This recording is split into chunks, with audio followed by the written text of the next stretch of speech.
Hello, hey everybody, Joey Sparks here, and God's mercies are new again this morning. Woke up this morning with my mind stayed on Jesus. I woke up this morning with my mind. In the book of Revelation, we see the number 7 being used in important times and about important things. It communicates perfection. It communicates the presence of God, the holiness of God, the completion of all that God is and does. And so you find a lot of different things communicated with that number 7. One thing that you see 7 of is these blessed are statements. Blessed are those who statements. 1 in verse 3, chapter 1 and verse 3, blessed are those who read aloud the words of this prophecy. God gave them to us to hear them and to keep them. You find that same element of blessing repeated again in chapter 22, the 6th of the 7 blessed statements you find in verse 7. Behold, Jesus says, I am coming soon. Blessed is the one who keeps the words of the prophecy of this book. Blessed is the one who keeps the words of the prophecy of this book.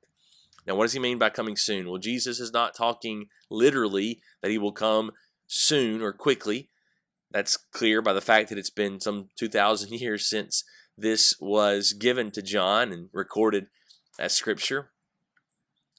What does he mean? Well, it comes back to something that's very important when it comes to Revelation and it comes to these apocalyptic documents. And of course, Revelation is a prophetic document with apocalyptic elements.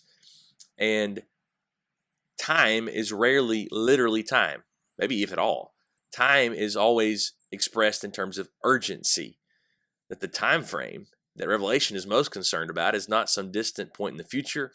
It's not even really the end of the world. It's right now.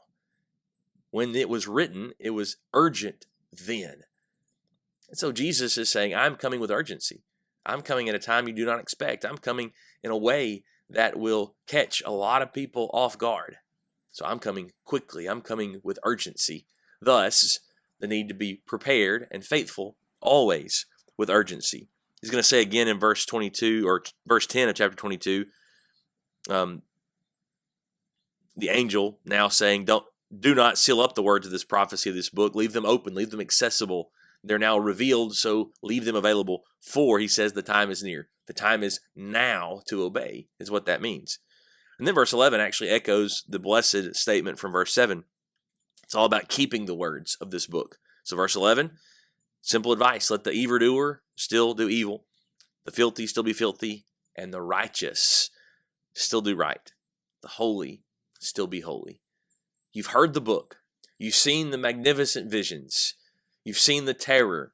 You've felt the relief and the blessing that comes from God's promises. So know that the evildoer, the filthy, they're going to still remain in their evil and their filth.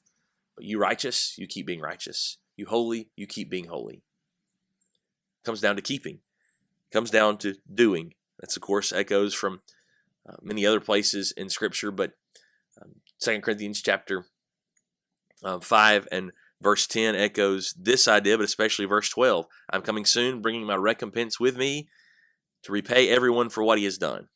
We know that we're going to answer for what we do, whether we honor God or whether we honor self and sin or give in to the beasts around us. We're going to pay for what we've done. Keeping, obedience, endurance. So we spend a lot of time talking about what these signs mean and what we know, but always keep completing that loop to obedience. Will this spur us on to greater obedience and keeping these words? That's been God's desire and message from the beginning of time, to keep the words he gives. We thank you for your time this morning. It is our prayer that God's timeless word will be on your mind all day today. I woke up this morning.